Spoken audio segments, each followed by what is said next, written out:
তৃণমূল সরকার ভয় পেয়ে গেছেন, যেন মনে হচ্ছে ওখানে অনেক কিছু ছিল সেই মৌমাছির ভোমরাতে তাক লেগে গেছে। 2011-তে মুখ্যমন্ত্রী হওয়ার পর ভবানীপুর থানা থেকে তিনজনকে আটক করা হয়েছিল। সোজা থানায় ঢুকে তাদেরকে নিয়ে উনি বেরিয়ে গেছিলেন বেআইনিভাবে, নিয়ম লঙ্ঘন করে।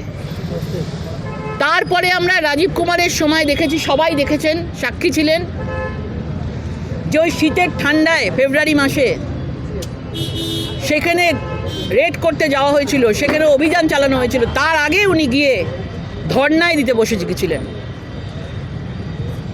এটা বেআইনি, অসাংবিধানিক।